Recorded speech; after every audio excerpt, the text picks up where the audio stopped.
vamos a hacer una charla muy importante y muy interesante con el tema ¿Es posible cambiar nuestra forma de ser? Dada por el psicólogo a cargo que pertenece a nuestro equipo de bienestar universitario, Rubén Rivera. Y toda esta charla está organizada también por Bienestar Universitario y es un gusto. Esperemos que les guste mucho esta charla. No se olviden de que pueden participar mediante el chat, mediante levantando la manito y para que sea esto también de una forma más interactiva. Muchas gracias. Efectivamente, hoy vamos a compartir una charla que tiene relación con el deseo de cambio que en algún momento todos quisiéramos lograr cuando percibimos que en nuestra forma de ser hay actitudes, reacciones que muchas veces nos generan problemas, dificultades en nuestras relaciones. Y siempre hay un interés de querer cambiar esos aspectos. Pero para poder iniciar esta charla, quiero compartir con ustedes pantalla para poder ser más didáctico y se pueda entender con claridad el tema que vamos a abordar. ¿Es posible cambiar nuestra forma de ser? Para poder lograr ese cambio que tanto anhelamos, es importante comprender que nuestra forma de ser se edifica, se estructura, se construye sobre las emociones que hemos experimentado durante los 7 primeros años de vida. En nosotros ha dejado una huella todas esas emociones que hemos experimentado cuando hemos sido pequeñitos. Todos hemos pasado por estas emociones, gratas, intensas, desagradables, a veces tenues. Todos de alguna forma, nuestros padres con un gran amor, con la mejor intención, han tratado de educarnos con lo que ellos habían aprendido, con lo que ellos habían experimentado en su niñez, con la forma como a ellos los educaron, trataron de educarnos. Y esto es perfectamente natural que en algún momento hayan cometido errores y definitivamente eso ha marcado nuestra manera de ser. Podemos observar en las diferentes fotos que una niña es cuidada, atendida por otra persona que no es su mamá. Y se ve en el rostro de la niña desconcierto. Esta labor de cuidado, de atención que debe tener la niña, naturalmente debe ser ejecutada, realizada por la mamá. Que ocasionalmente intervenga otra persona, pues puede suceder, pero no es saludable para el desarrollo emocional de la niña que esta labor la realice durante muchas horas otra persona. Como decimos, ocasionalmente puede ser. Igual un niño triste quizás porque la mamá está trabajando, otro niño que parece que está con una tablet. Algunos pensaban que podría ser un rompecabezas, que sería muy bueno, pero no, es una tablet y saben muchas veces que ahora se usa mucho estos dispositivos para entretener a los niños y puedan dejar a la madre realizar sus tareas, sus actividades. Sabemos por los avances de la neurociencia que este tipo de estímulos a un niño no le resulta saludable para su cerebro, para su mente. Pero es usado porque el estímulo es fuerte, intenso y atrae durante largo tiempo la atención del niño. Eso es lo que actualmente se está usando para entretener y a veces con la intención de estimular a los niños en su desarrollo intelectual. Más abajo vemos a otro niño que está como cansado de escuchar las discusiones que a veces tienen los padres. Como hemos dicho al comienzo, todas estas experiencias son parte de la vida. Tal vez todos hemos pasado en alguna medida por estas situaciones. ¿Cuándo se convierte en un problema? Cuando predominan las emociones negativas, cuando la intensidad de las emociones negativas se hace muy frecuente. Podemos observar también un niño que está siendo alimentado por su mamá y la madre pues está un poco partida en dos, ¿no? Dándole de comer y atendiendo alguna labor de su trabajo. El niño en esta actividad que debe realizar la madre debe estar completamente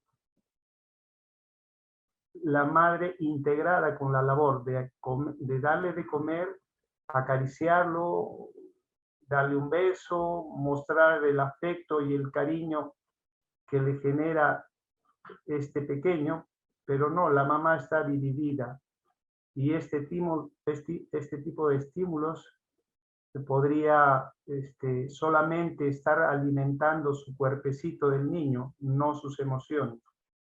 Solo hay una foto donde los niños experimentan cierto gozo, cierto bienestar, precisamente porque los padres están en perfecta armonía. No existe nada más nutritivo, si se puede utilizar ese término, para las emociones de un niño, que la armonía que debe existir entre sus padres.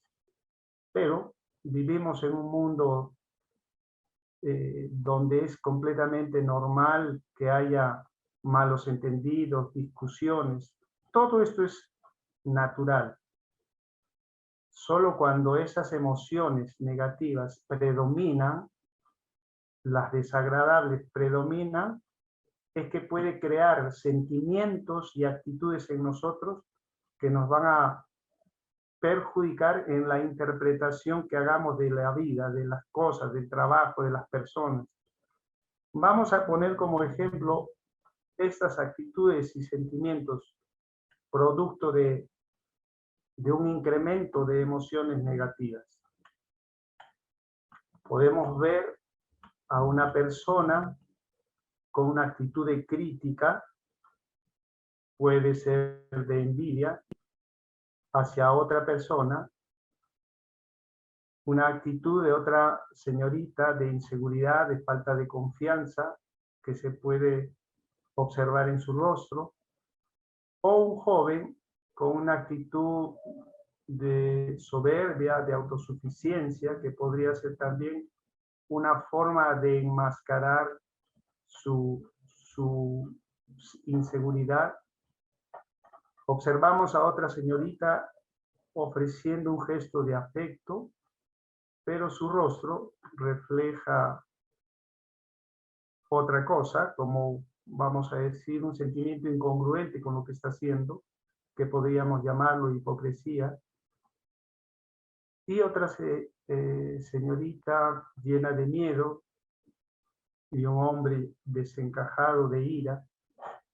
Todos estos sentimientos y actitudes podría ser el resultado de haber experimentado durante la primera infancia frecuentemente emociones negativas. Debemos llegar a comprender que nosotros no elegimos las emociones que nos tocó vivir. Nosotros no elegimos. Nuestra manera de ser, los sentimientos que tenemos, se han formado de esas emociones. En la etapa en que nosotros experimentamos las emociones durante los 7 primeros años, nos hace simplemente receptores de todo ese tipo de vivencias que han generado sentimientos y actitudes que posiblemente en algún momento podemos reconocer que las tenemos, que tratamos de controlarlas, pero a veces nos ganan la envidia, la ira, ese sentimiento desagradable por el progreso y el bienestar de alguien que conozco. Es importante reconocer si nosotros percibimos en nuestro interior ese tipo de emociones, y si se hace presente, probablemente es por haber recibido, vivenciado emociones negativas con mucha frecuencia. En buena cuenta, cuando hablamos nosotros de la forma de ser, estamos hablando de la personalidad. Nuestra personalidad, dicen los que saben, que se forma de 0 a 7 años. La base en que se forma la personalidad son las emociones. Las emociones son vivencias cortas, de corta duración, temporales, agradables o desagradables. Pueden ser muy intensas o muy tenues. Las emociones se van convirtiendo en sentimientos, que son afectos que se forman en el tiempo. Y es también en el tiempo que uno se puede desprender de ellos.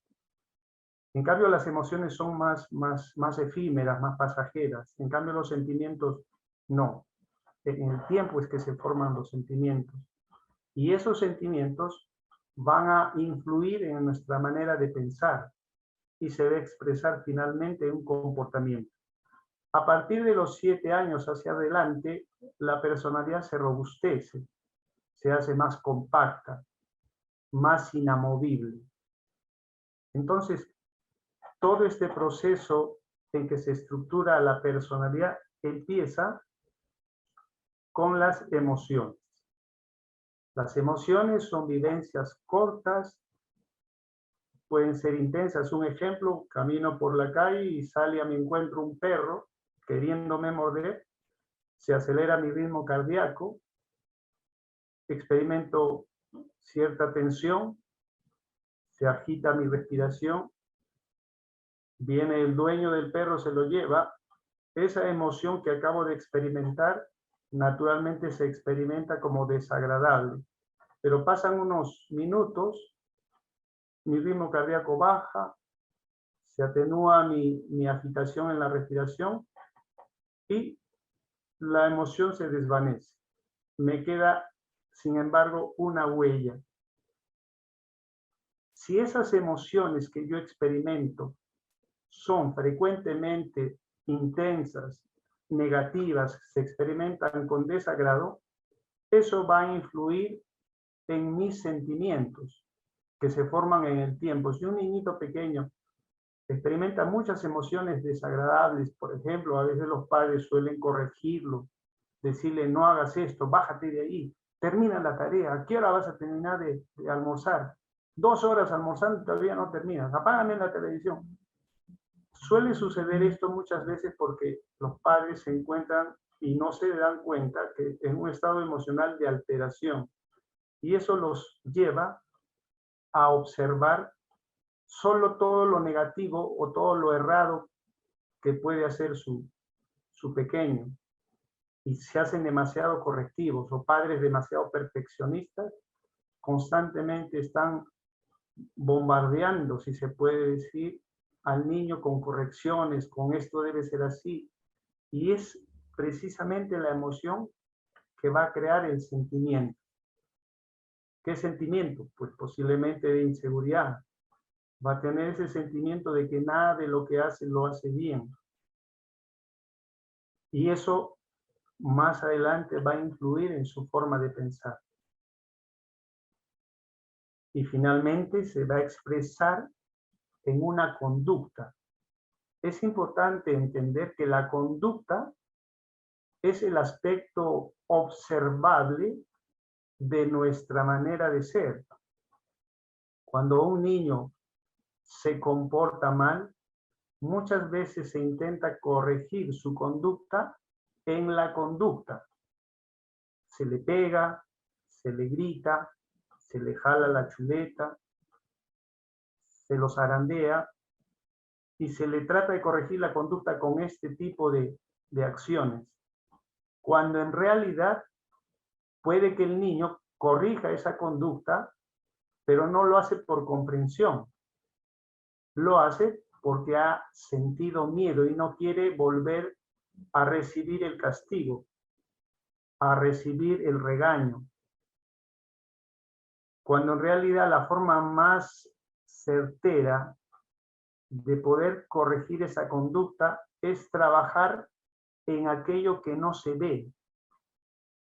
¿Y qué es aquello que no se ve? en aquello que ocurre dentro del niño, que es sus sentimientos. Quizás todavía su pensamiento está incipiente, recién empezándose a estructurar, pero el niño siente, y si el niño se siente mal, naturalmente su conducta se va a ver afectada. Entonces es importante comprender esto, que la conducta es el aspecto visual de su manera de ser. Y la raíz de la conducta es lo que ocurre en su interior, que son los pensamientos, los sentimientos y las emociones. Emociones negativas frecuentemente van a afectar los sentimientos, se van a hacer negativos, sentimientos de inseguridad o sentimientos de soberbia o sentimientos de orgullo. ¿Por qué soberbia y orgullo? Porque hay una intención de cubrir un vacío. Cuando hay soberbia y orgullo, hay una intención de querer demostrar algo a alguien.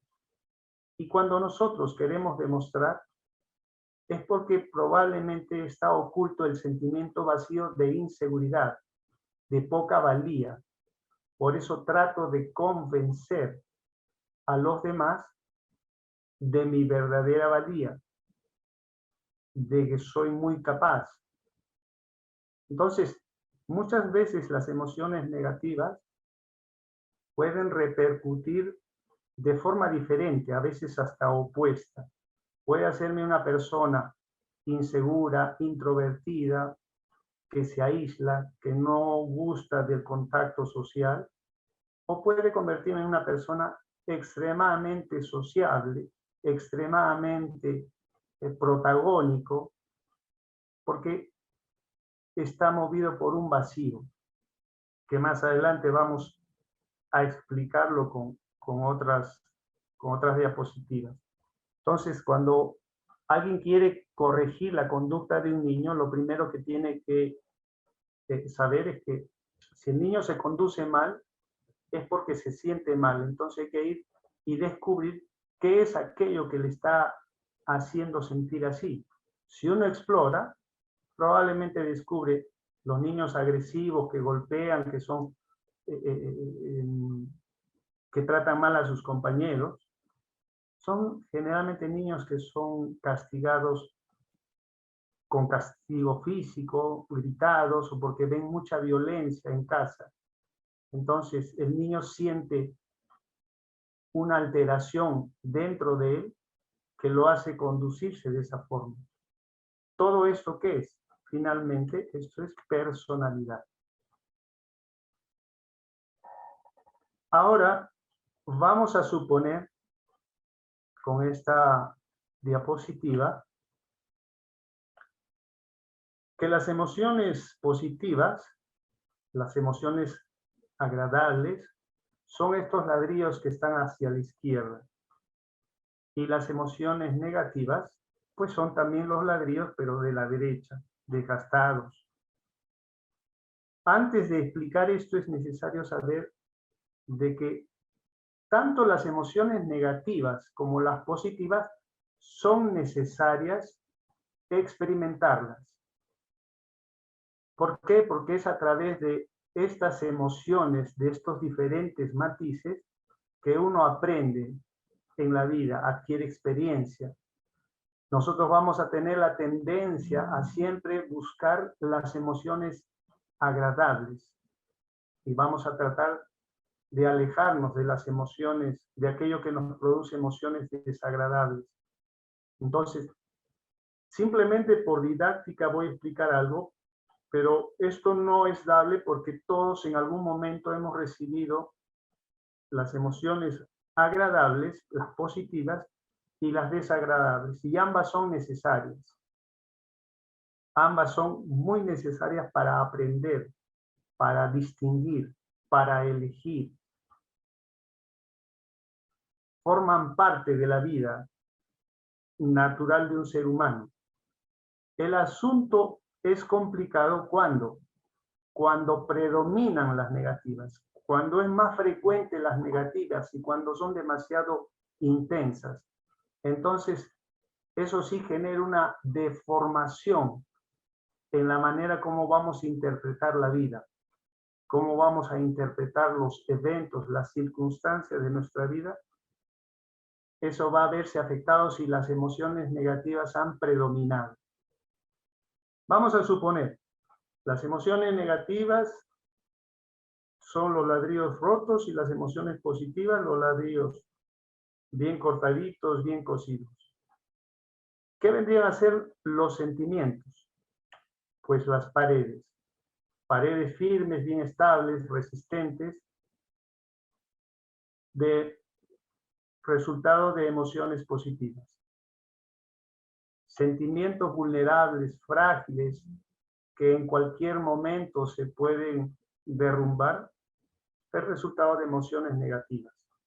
Si esto lo expresamos o lo explicamos con sentimientos o comportamientos de jóvenes, el joven que va desarrollando sentimientos como el que se describe en la figura de la derecha, podría ser alguien que termina con su enamorada y siente que su vida se acaba, que desaprueba un curso y siente que se muere, que ya no puede más, y es precisamente porque hay fragilidad en su mundo psicológico, hay vulnerabilidad. Y si los sentimientos son las paredes, ¿qué vendría a ser la casa? Pues la personalidad. Una casa estable, firme, resistente, segura, pues podría ser el resultado de emociones positivas. Una casa frágil, vulnerable, que en cualquier momento se puede venir abajo, pues el resultado de emociones negativas. Es importante saber que estos procesos que estamos tratando de explicar con estas figuras son procesos internos. Esto no se trata de rostro bonito, de apariencia agradable, no se trata de eso, se trata de aspectos que ocurren en nuestro interior, que ocurren dentro de nosotros, que no se ven. La conducta es la que va a intentar maquillar esos vacíos que hay en nosotros, que se pueden expresar con mayor claridad en la casa de la derecha. Entonces, una persona que va a intentar ser protagónico, va a tratar de ser o buscar con afán ser importante, tener reconocimiento, probablemente sea generado por esos vacíos que ha experimentado en algún momento de su desarrollo psicológico de pequeño. O puede ser alguien hostil, que trata siempre de minimizar, de ridiculizar a su compañero, o que trata siempre de tratar de convencer a los demás de que es importante, de que es valioso. Si eso ocurre con la personalidad que se expresa en las gráficas de la derecha, ¿cómo será la persona de las gráficas de la izquierda? Pues probablemente una persona que no busca en ningún momento reconocimiento, porque se siente tranquilo, porque se siente que no es necesario, no tiene ese afán de protagonismo.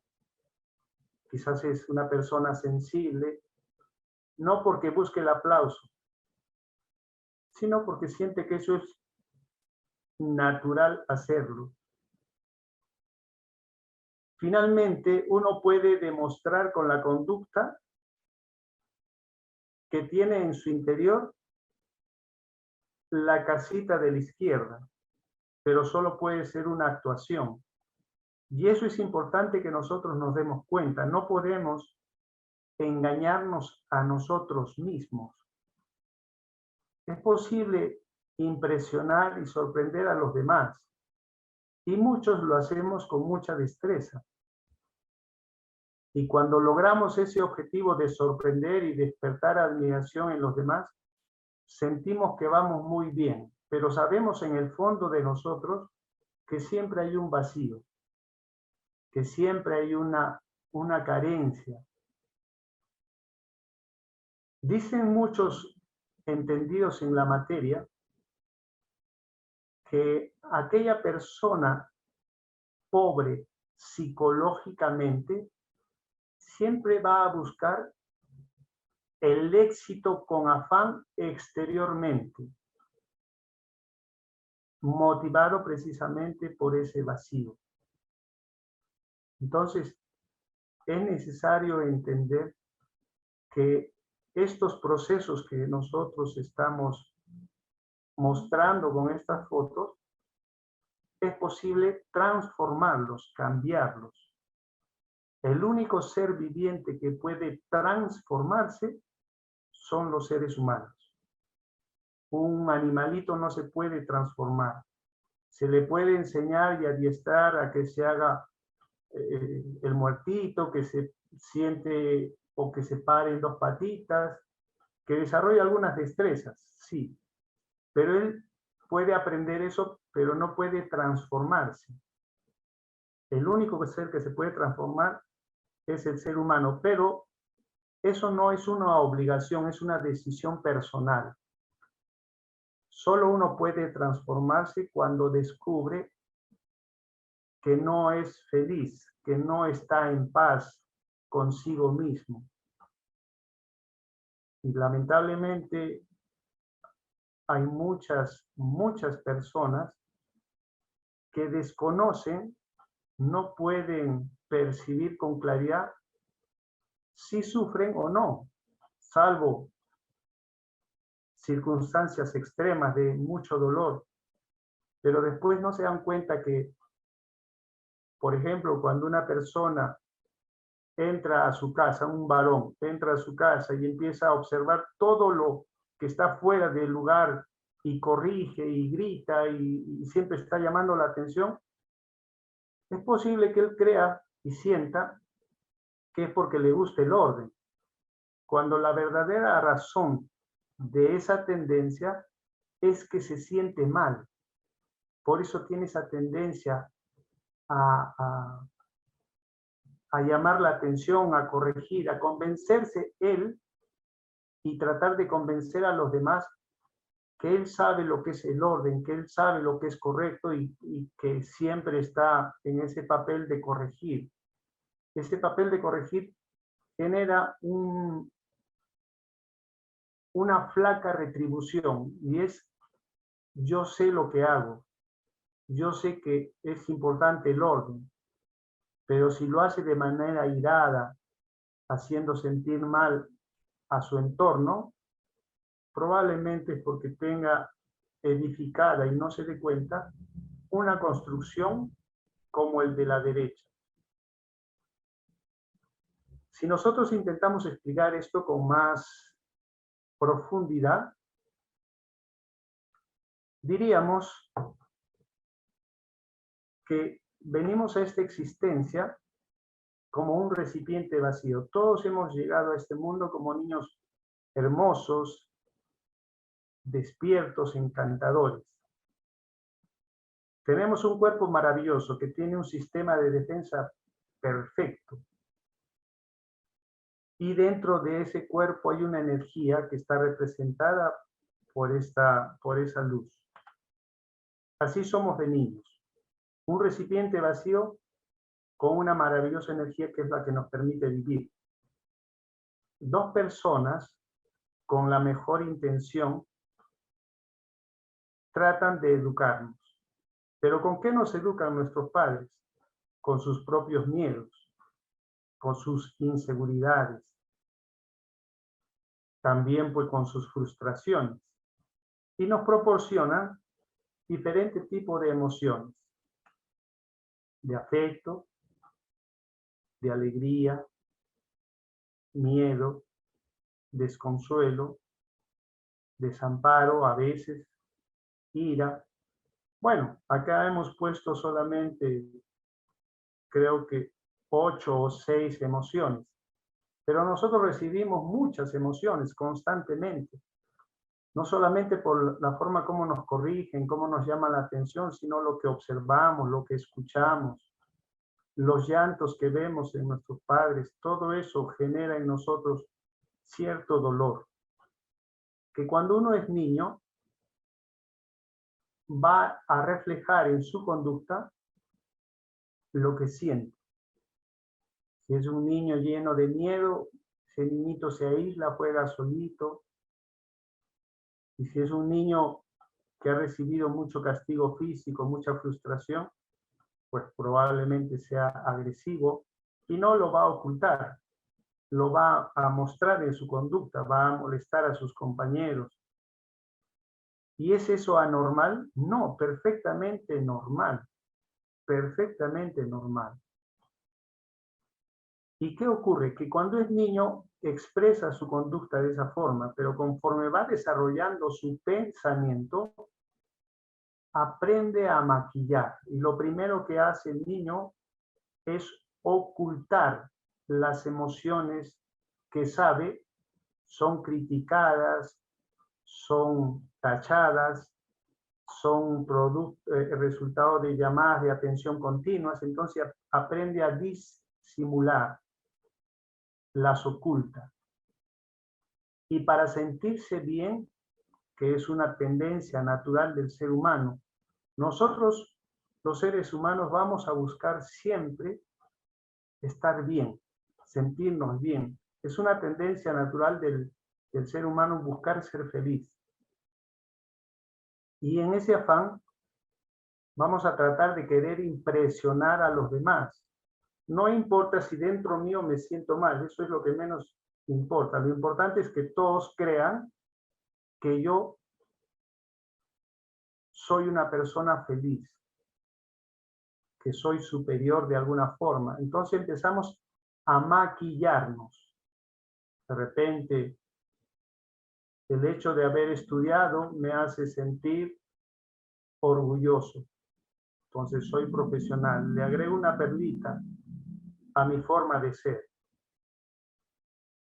Quizás el tener dinero también sea otra forma en que yo maquillo el miedo que hay en mi interior. Debemos saber que esta sociedad aplaude este tipo de logros. Esta sociedad lo aplaude. Y como nosotros vivimos en esta sociedad, pues tratamos de alguna forma de estar a las exigencias de la sociedad. Quizás ponemos una perlita más para sentirnos orgullosos y tal vez soberbios, el afirmar que tengo buen apellido o de que tengo un cargo alto en mi empresa. Estoy simplemente poniendo como ejemplo algunas formas en que nosotros nos sentimos orgullosos, diferentes, distinguidos con respecto a los demás. Y podríamos agregarle muchas más perlitas, como por ejemplo, soy de tez blanca, tengo ojos verdes, mi cabello es castaño o ondulado. Hay muchas formas en que nosotros nos protegemos y eso no es anormal, es perfectamente normal. Porque el ser humano siempre busca protegerse de aquello que reconoce que duele. Y es el contenido que hay en su interior. Y puede que vaya colocando más perlitas. Por eso vamos a poner como ejemplo, el senador quiere seguir siendo reelegido y ya no se conforma con ser senador, ahora quiere ser presidente.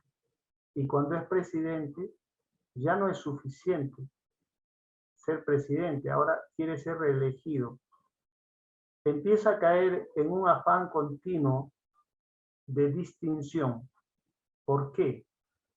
Probablemente porque en su interior está tratando de llenar un vacío. Y esos logros son temporales, ese bienestar es temporal. Como quien se compra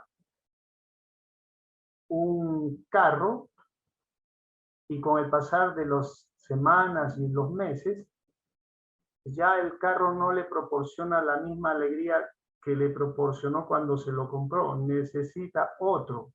Y mejor si es un carro último modelo. Y es así que nos hacemos constantemente adictos a las compras, porque nos proporcionan precisamente esa alegría temporal. Todas estas son formas en que el ser humano se protege, se quiere proporcionar bienestar, pero ese bienestar es temporal, ese bienestar, esa alegría que se proporciona es muy pasajera, no es muy duradera. En algún momento experimenta un vacío que se expresa en la relación que tiene con los demás. Es la forma, consideramos, más clara en que una persona puede manifestar su bienestar. El bienestar de un ser humano se expresa en la forma como trata a las demás personas.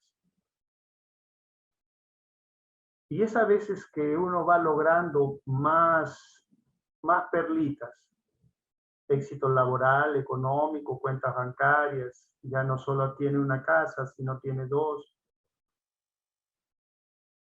Y a pesar de llenarse de perlitas, en algún momento aflora de él un resentimiento que no sabe cuál es su origen,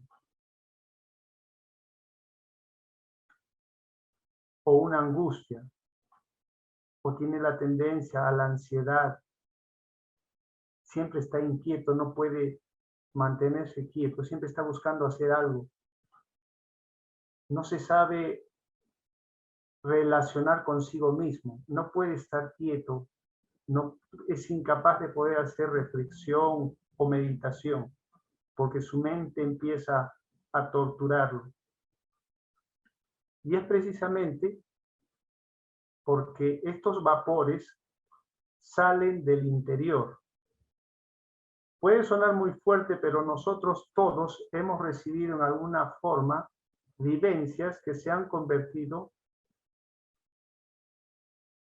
en un contenido que nos contamina, que altera nuestra forma de comportarnos, que altera nuestra forma de relacionarnos con los demás. Y eso no se resuelve agregándole más perlitas a la tapa. Pues todos sabemos o vamos entendiendo cómo se resuelve. Es precisamente trabajando en la comprensión de aquello que nos depositaron. Es este contenido el que nosotros tenemos, con el cual nosotros tenemos que trabajar para eliminarlo. Para eliminarlo necesitamos comprenderlo, comprender que mi cólera tiene un origen, mi tendencia a ser poco tolerante con las personas tiene un origen, naturalmente creado en mi pasado de niño. Y solamente eliminando ese contenido mediante la comprensión, la reflexión, es que el ser humano va adquiriendo sabiduría. Muchos consideran que la sabiduría se logra leyendo libros, y es muy bueno, claro que sí, leer libros.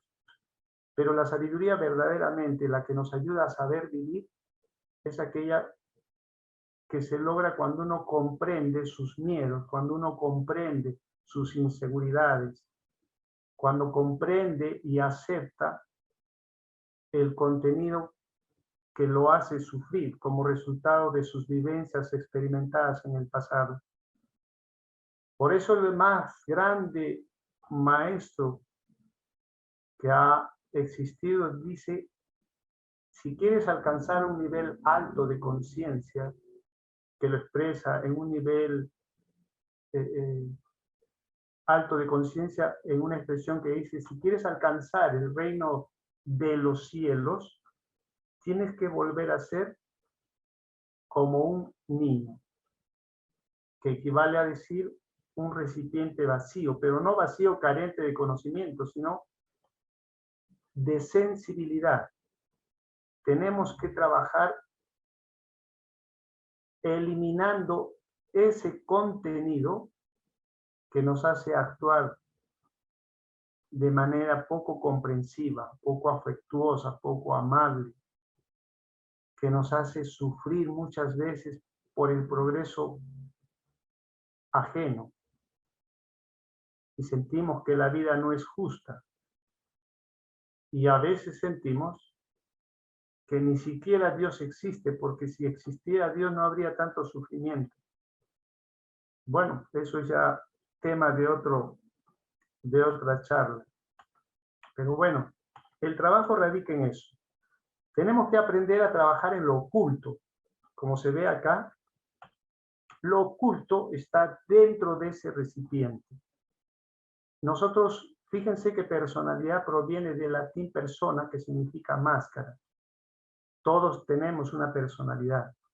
Todos hemos desarrollado una personalidad, que es una forma de protección que oculta lo que hay en nuestro interior y mostramos lo mejor que podemos hacia el exterior.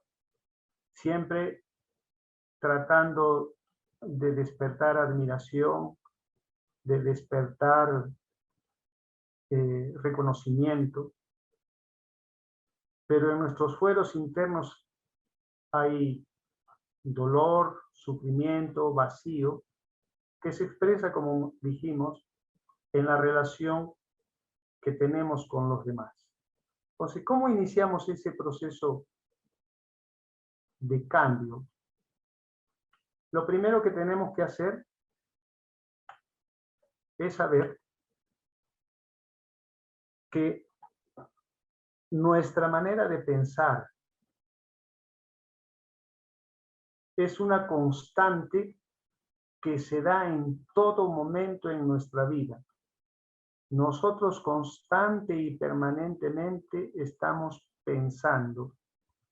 Hay un diálogo permanente en nuestro interior. Naturalmente, eso es lo oculto, que nos hace sentir. Y eso se va a reflejar en la conducta, en la forma como me relaciono con los demás, cómo miro a los demás, cómo interpreto los comportamientos de los demás. A veces, esa excesiva atención que le prestamos al exterior nos impide observar lo que ocurre en nuestro interior. Uno tiene que saber que cuando piensa cosas negativas, le genera sufrimiento. Y eso lo hace actuar de una forma hacia el exterior. A un niño no se le puede corregir pegándole, gritándole, porque se está atacando la conducta, no se está atacando la raíz. En este árbol que vemos, que vendría a ser como nuestra personalidad, si las hojas y las ramas se ponen amarillas, decrépitas, no voy a arreglar el árbol pintando de verde sus hojas o pintando de marrón sus ramas. Sería tonto. La única forma de lograr que ese árbol se vea hermoso es pues que tenga nutrientes y esté húmeda las raíces. Es decir, trabajar en lo oculto. Casi siempre, si no es siempre, los problemas que tenemos en la vida son externos, se pueden observar, salen a la luz. El problema está en la luz, pero la solución del problema siempre está en la raíz, que generalmente es oculta. Nuestra conducta se va a ver modificada cuando nos demos cuenta de la conversación interna que hay en nuestro interior. Navegamos permanentemente en pensamientos que nos hacen sentir mal y eso se ve expresar finalmente en una conducta.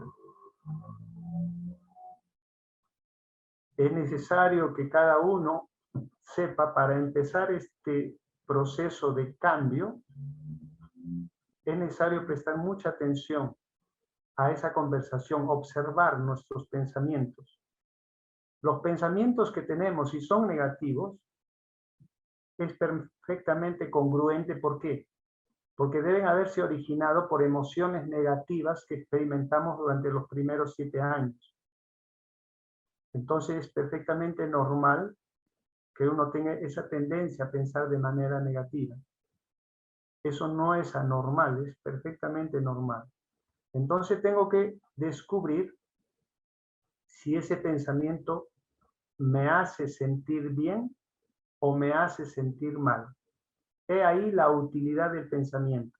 Bueno, esto es lo que queríamos expresarles, compartir con ustedes, queridos alumnos, para que cada uno, por decisión personal, comience este proceso de cambio, de transformación. Es cierto, todos con la instrucción que van a recibir en la Universidad San Martín, definitivamente van a alcanzar a ser profesionales reconocidos, valorados por el sitial que tiene la universidad.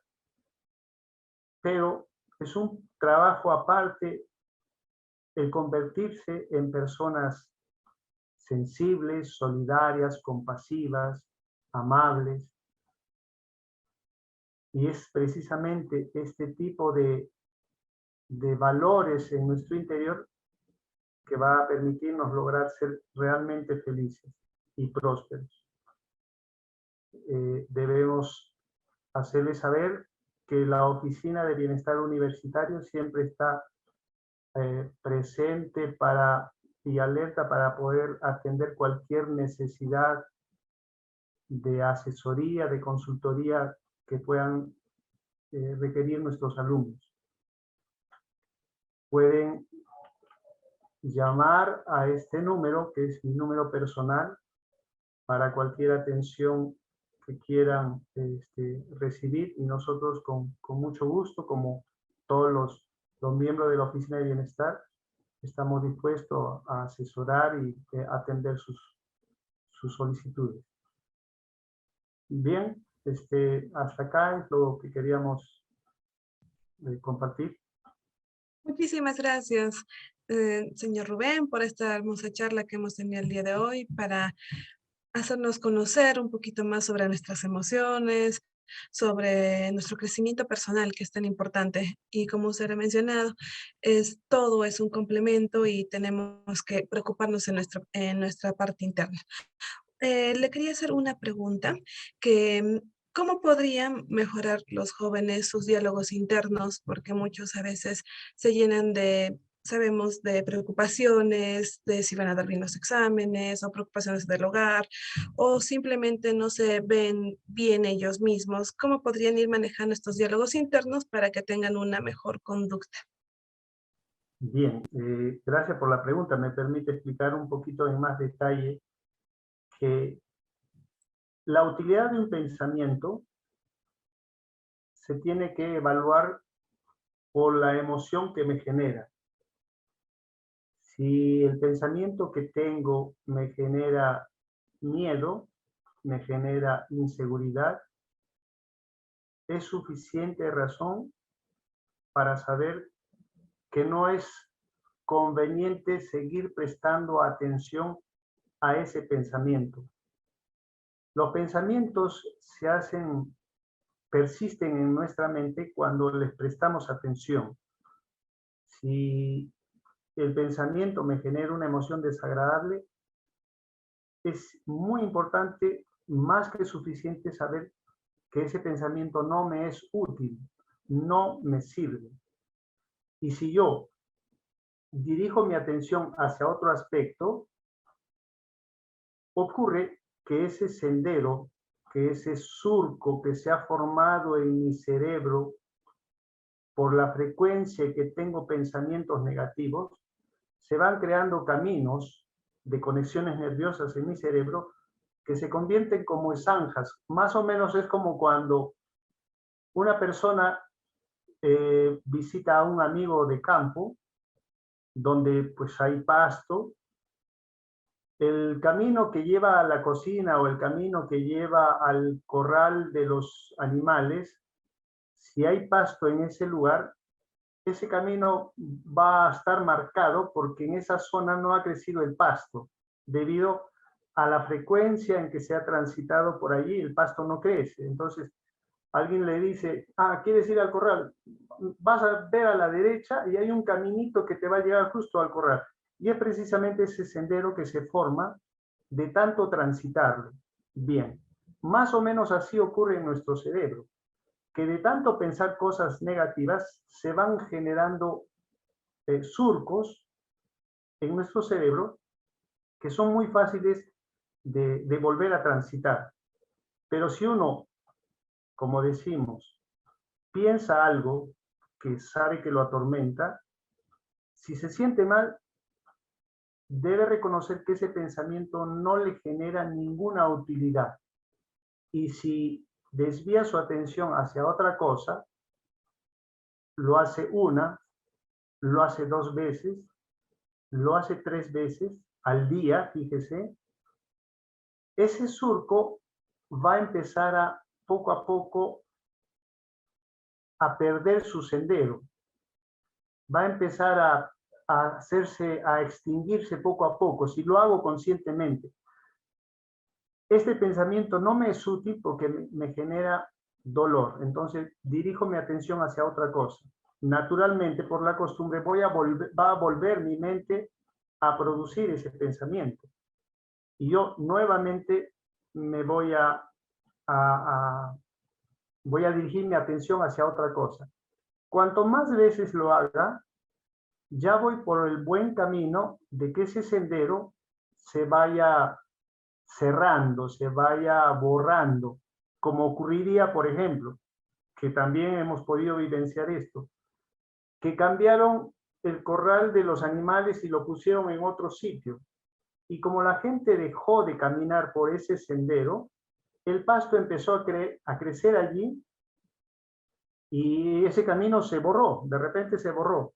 Y se empezó a crear un nuevo camino al reubicar el establo de los animales. Es importante remarcar algo más. Fíjense, nuestro organismo, cuando algo no es útil, lo elimina. ¿Qué quiero decir? Por ejemplo, si yo me disloco el brazo y esto obliga a que me pongan yeso, esa inmovilidad que me genera el yeso va a hacer que mi brazo en el transcurso de una semana pierda el 5% de músculo en una semana y en un mes voy a perder el 2% de hueso por la inmovilidad. ¿Qué ocurre? Que mi organismo registra que ese brazo no está siendo utilizado.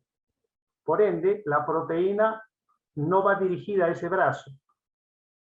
Entonces, si uno se quita el yeso y compara el transcurso de 2 semanas, comparan los dos brazos, va a darse cuenta que ese brazo está más delgadito. Se adelgaza, ¿por qué? Por falta de utilidad. Este mismo principio se aplica a nuestros pensamientos negativos. Si nosotros repasamos y repasamos pensamientos negativos, mi cerebro lo registra como útil y lo refuerza, lo hace más intenso, más difícil de vencer. Pero si yo dirijo mi atención conscientemente hacia otro pensamiento, lo hago 1, 2 veces, va a perder utilidad porque no está frecuentemente mi atención en ese pensamiento. Entonces, con el tiempo, si me disciplino en esto de no prestar atención a ese pensamiento negativo, se va a empezar a extinguir, se va a adelgazar, se va a hacer más frágil y con constancia y un poco de tiempo, voy a lograr controlar esa tendencia que quizá todos tenemos de pensar o quedarnos muy pendientes de los pensamientos negativos. Muchas gracias por la respuesta, señor Rubén. Si algún estudiante o algún participante que desea hacer alguna pregunta, puede escribir por acá por el chat, puede abrir su micro si lo desea. Ha sido muy interesante la respuesta de cómo ir mejorando nuestros surcos cerebrales. Y otra pregunta más sería, muchos jóvenes y también adultos quieren lograr hacer cambios de las otras personas, quieren cambiar su forma de ser de otras personas. Y siempre se hacen esa pregunta, ¿cómo cambiar la forma de ser de mi pareja o de mis padres o de mis amigos? ¿Esto es posible que otra persona pueda influenciarlo? Ya, es otra muy buena pregunta, claro que sí. Debemos saber en lo que respecta a las parejas que intentar cambiar a alguien es muy difícil, sobre todo si utilizo formas ásperas de imposición, de autoritarismo. Si utilizo formas de ese tipo, si lo hago con un niño, quizá cambie el niño, pero no porque ha comprendido que comportarse bien es lo correcto, sino porque tiene miedo y no quiere volver a recibir el grito, el regaño. Pero eso va a funcionar solo cuando el niño es pequeñito, porque cuando ese niñito llegue a los 13 y 14 años y lo vuelva a gritar, probablemente va a reaccionar de manera rebelde, si es que no de manera agresiva. Entonces, cualquier cambio que se intente lograr en otra persona utilizando procedimientos ásperos, impositivos, hace poco probable ese cambio. Ahora, utilizar la amabilidad,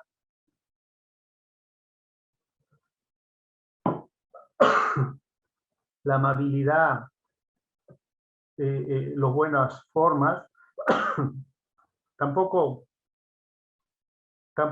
a veces tiene resultado. La mejor forma de cambiar, por ejemplo, a una pareja, es cuando uno cambia.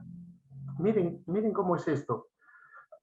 Yo tengo en mi casa la persona que se ajusta a mi manera de ser. Si esta persona es irresponsable, toma mucho, es infiel, es probable que algo en mí me haya movido a elegir a esa pareja. Y lo que yo tengo que descubrir es qué es lo que hay en mí que me ha atraído a esta persona. Si yo empiezo a trabajar en ese aspecto, voy a empezar a generar una reacción extraña en mi pareja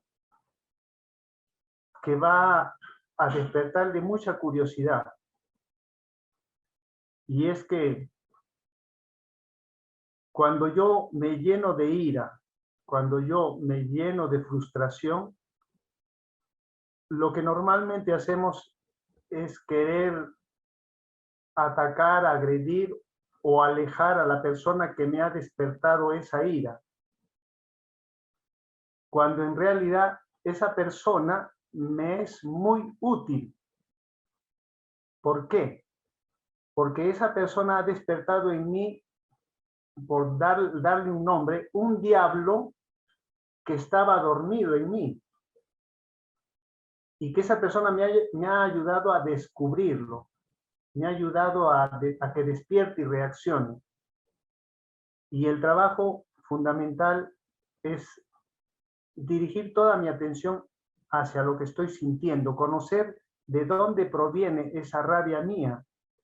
Si nosotros hacemos este trabajo, naturalmente requiere de asesoría, vamos a empezar a reaccionar de forma diferente. Nosotros no podemos controlar la forma de ser de nadie más que la nuestra. No podemos modificar a nadie porque cada uno es un mundo aparte. Lo que sí podemos influir, pero ¿cómo? Cuando yo cambio. Todos tenemos en nuestro interior un lado sano y un lado enfermo. Todos tenemos en nuestro interior un lado de mucha inteligencia y otro lado muy obtuso. Cuando yo utilizo mi lado sano, siempre hago contacto con el lado sano de la otra persona. Alguna vez un estudiante me decía, profesor, yo tengo la convicción de que la vida no es justa. ¿Por qué crees que la vida no es justa? Le cuento, la otra vez yo caminaba con mi enamorado por un parque y vimos que dos personas estaban golpeando a otra persona. Dos personas estaban golpeando a otro tercero, le estaban dando duro. Y mi enamorado, que es físico-culturista, quiso intervenir porque no estaba bien eso. ¿Y qué cree? ¿Qué pasó? Empezaron a golpearlo a mi enamorado, entre los dos. Y eso no es justo. Yo creo que si tu enamorado ha ido con una actitud agresiva, tal vez insultándolos, pues hizo contacto con el lado más negativo de esas personas, por eso se le echaron encima. Bueno, sí, es verdad, mi enamorado fue un poco violento a tratar de impedir, y bueno, pasó eso y no me parece justo. Yo creo que si él hubiera sido más consciente y hubiera utilizado su lado más consciente, probablemente no hubiera pasado eso. Pero ¿cómo es su lado consciente? Me dice la alumna. Quizá le hubiera acercado y decirles a ese par de jóvenes que le estaban pegando, muchachos, ya está bueno, ya déjenlo, no le peguen más, no se van a meter en problemas.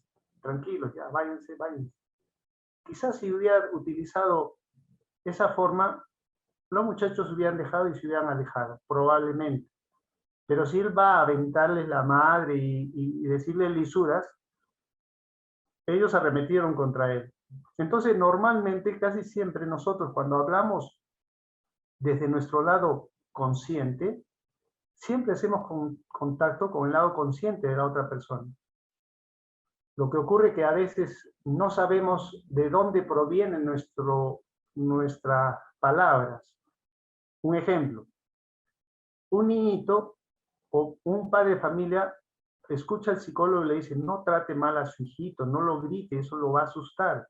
Usted tiene que tratarlo, hablarle despacio, pero no lo grite, eso lo asusta y no va a entender el mensaje que usted le trata de transmitir. Si usted se enoja y se pone su cara de loco, imagínese, el niño se asusta. Entonces el padre dice que un tiempo estuvo tratando de hablarle a su hijo diferente, pero el niño seguía actuando así. Entonces, hágame un ejemplo de cómo usted le habla. Por ejemplo, el niño hace algo tonto, una travesura, y él dice, hijito, por favor, recoge tus cosas y sal de allí. Y el niño se pone a chillar y le dice, pero usted le está hablando, ha bajado el tono, pero se nota perfectamente que en sus palabras están cargadas de ira. Y es precisamente esto lo que no debe hacer, que sus palabras estén cargadas de ira. No, pero yo le he hablado despacio, porque no se da cuenta que sus palabras llevan cargada la rabia que él tenía, la frustración. Entonces, lo que trato de explicar es que nosotros tenemos que ser conscientes del origen de cómo hablamos. Así bajemos el tono de voz, puede claramente uno darse cuenta si las palabras están cargadas de ira, y si están cargadas de ira, van a hacer contacto con el lado negativo de la otra persona. Resultado, no se va a lograr esa influencia positiva que le ayude a modificar la conducta de la otra persona. Entonces es necesario por eso que nos conozcamos, que nos demos cuenta cómo hablamos, cómo nos sentimos cuando hablamos. ¿Estamos hablando realmente con nuestro lado consciente o simplemente hay una emoción negativa que respalda nuestras palabras? Bueno, esa es mi respuesta ante la pregunta que nos hacías. Muchas gracias. También esa respuesta, esos ejemplos que han sido muy diversos para poder entender de que pues nosotros tenemos que primero trabajar en nosotros, en mejorarnos nosotros y cada persona es un mundo muy diferente como lo he mencionado.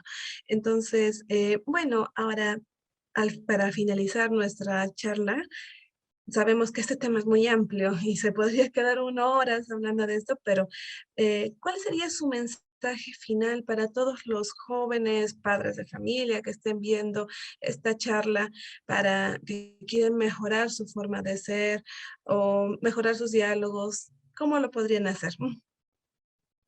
En primer lugar, que es una tendencia, como decíamos, natural del ser humano, ser feliz, buscar su bienestar, estar bien. Todos anhelamos permanente y constantemente ese objetivo. A veces ese bienestar está condicionado o determinado por logros externos. Es decir, yo voy a sentirme maravillosamente cuando termine mi carrera. Otro dice, yo ya terminé y yo voy a ser feliz cuando logre un buen trabajo bien remunerado. Alguien dice, yo voy a ser feliz cuando logre culminar mi divorcio porque ya no aguanto a ese hombre. Tanto para lograr nuestro bienestar como para explicar nuestro malestar, siempre lo atribuimos a factores externos. No, que a mí me malogró el día mi hermano, por la forma como me habló, o me malogró el día mi jefe porque me dijo cosas que no son verdad, o me malogró el día mi enamorado porque lo pillé con otra chica. Y debemos saber que nuestro bienestar fundamentalmente se genera por nuestra forma de ser, nada más.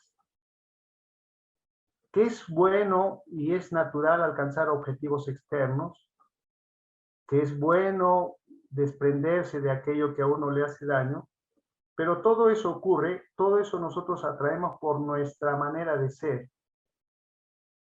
En la medida en que nosotros nos demos cuenta de nuestros defectos psicológicos, nos demos cuenta de lo que sentimos, de lo que conversamos en nuestro interior, vamos a poder entender por qué me suceden las cosas que me suceden. La única posibilidad de poder ser felices es cambiar nuestra forma de ser cuando reconocemos que tenemos defectos de orden psicológico. Para ello, para empezar, relaciónense con mucho respeto, con mucha amabilidad con su cuerpo, es lo primero. Por eso los antiguos griegos decían, mente sana en cuerpo sano. Por ello es muy importante relacionarse con su cuerpo de manera afectuosa, con mucho respeto. Se ha comprobado en esta pandemia, con los estudios de neurociencia, que el ejercicio es uno de las actividades más saludables, no solamente para el cuerpo físico, sino para el cerebro. Genera endorfina, serotonina, y todo eso crea una disposición muy buena, muy lúcida, para tener ideas, comportamientos y actitudes saludables en nuestro entorno inmediato. Entonces, comer natural, pues lo que siempre decimos, Wendy, comer natural, dormir bien, hacer ejercicio es parte de ese proceso de cambio. Es como preparar el terreno para desarrollar cualidades que vendrían a ser las flores. El terreno sería nuestro cuerpo, cuidar nuestro cuerpo, descansen bien, hagan ejercicio, coman saludable, la chatarra muy poquito. Si es una vez a la semana, suficiente. Después de chatarra, beban bastante líquido para eliminar el desecho que deja la chatarra, que generalmente es abundante. Entonces, hay que trabajar mucho en nuestra persona y eso va a ayudar a que nuestra sociedad cambie. Muchas gracias, Rubén, por esta charla tan interesante, tan buena y que creo que todo el mundo nos hacemos en algún momento, desde los más niñitos hasta los más adultos, de cómo poder cambiar una parte de nosotros que pues no nos gusta mucho, ¿no? Y ya tenemos acá los tips que nos ha dado el psicólogo Rubén. Ya saben de que tenemos conversatorios los días martes, sabemos de que ya están en lo último del ciclo de la universidad, que les vaya muy bien y los esperamos en el próximo conversatorio.